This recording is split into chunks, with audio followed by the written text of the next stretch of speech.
Salut, je profite d'une petite pause dans notre voyage sportif à New York.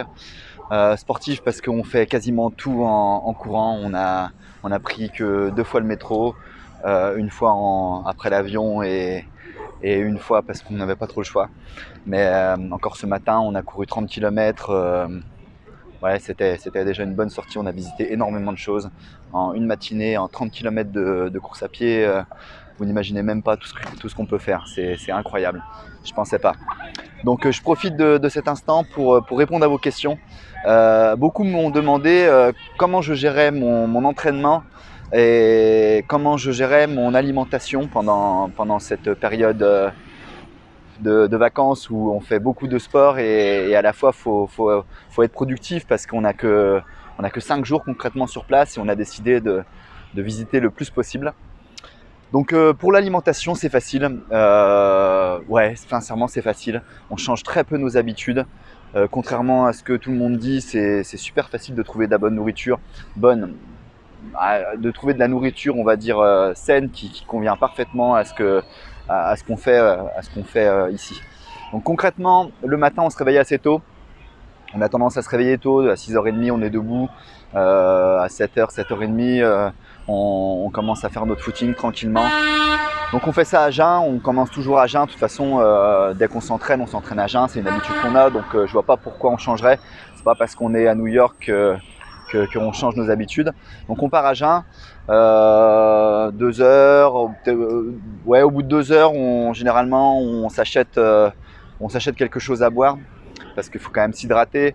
Donc ce que je préfère c'est l'eau de coco. Ici ils vendent de l'eau de coco vraiment à bas prix, moins cher qu'en France ou en Espagne, contrairement à tout ce qu'on peut trouver qui est beaucoup plus cher.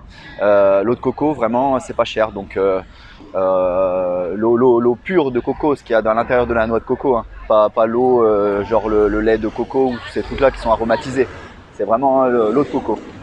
Donc on commence par ça, donc c'est une première hydratation et généralement on prolonge encore peut-être une demi-heure, 1 heure avant de manger un petit peu plus solide en passant aux fruits.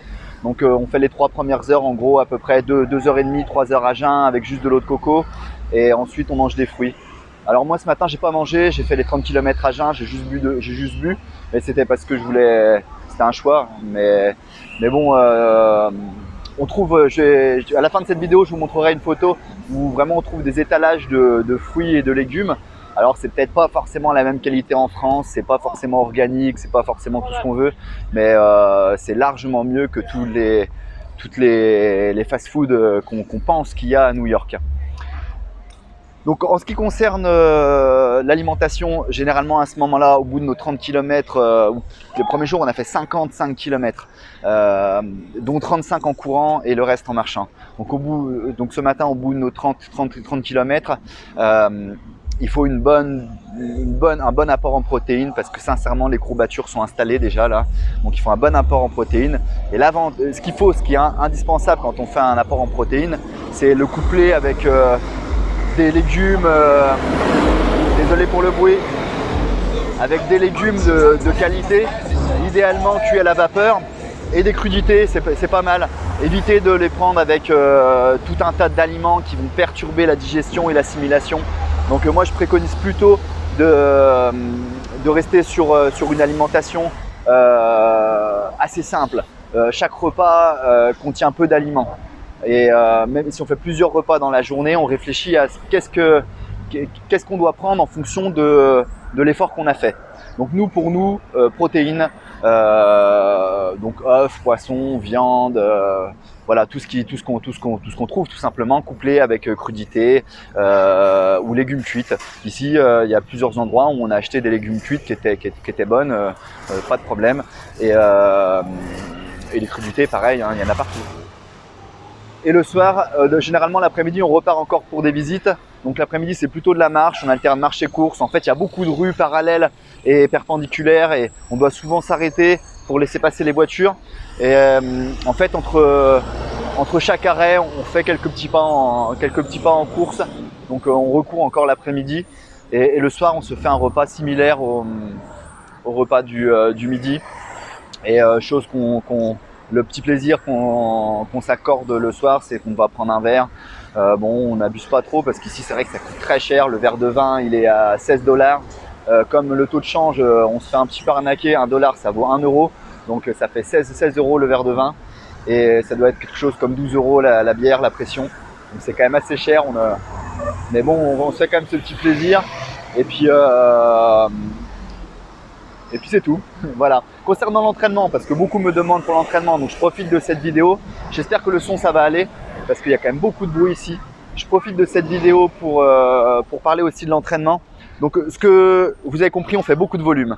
Alors le fait de faire beaucoup de volume, tout dépend ce qu'on prépare, mais c'est pas forcément toujours bénéfique, parce que si on prépare du court, on a tendance à devenir un petit peu rouillé, à devenir un petit peu diesel. Donc ce que j'ai tendance à faire, et c'est ce qu'on fait d'ailleurs à chaque fois, à chaque séquence de course, on inclut de l'allure spécifique en faisant du fractionné par intermittence, sans forcer. Là ce matin on a fait une séquence de 10 fois 30-30, on faisait 30 secondes, allure 10 km, donc on va dire 18 km/h, un bon 18 km/h pour moi et 16 km/h pour Nadia. Et ensuite, on repart sur de petits footings. Et ensuite, pour finir, on est toujours encore sur le principe des rues. À chaque croisement, à chaque fois qu'on doit s'arrêter ou ralentir, quand on redémarre, on fait 30 foulées très toniques. Donc moi, une vingtaine de km/h, Nadia un peu plus de 16 km/h. Et au bout de ces 30 foulées, on relâche pour arriver jusqu'au nouveau croisement. Et à chaque croisement, on refait pareil. Donc on finit toujours nos journées, nos entraînements, parce qu'on appelle ça entraînement, avec une touche de vitesse, et on inclut aussi de la vitesse à l'intérieur de nos footings longs. Donc voilà comment on procède pour l'alimentation, voilà comment on procède pour l'entraînement. Voilà, je vous l'ai dit, beaucoup de fruits, beaucoup de légumes, on a franchement on a de quoi faire. On a vraiment tout ce dont on a besoin, c'est vraiment top. Bon, c'est pas forcément de la haute qualité bien sûr, mais bon, ça c'est pas très grave. Franchement, pour une semaine, voilà, on n'a pas besoin de manger. Vous voyez, il y a vraiment de tout, hein. C'est vraiment des idées reçues. Ceux qui disent qu'on a du mal à manger à New York, c'est vraiment pas vrai. On n'a eu aucune difficulté, on cuisine quasiment pas et on a tout sous la main. Bon, il y a même des rayons complets avec des fruits secs, des oléagineux. Voilà, laisser les fins de marché, c'est vraiment pas cher en plus les fins de marché. C'est tous les légumes et les fruits qui sont un petit peu trop mûrs.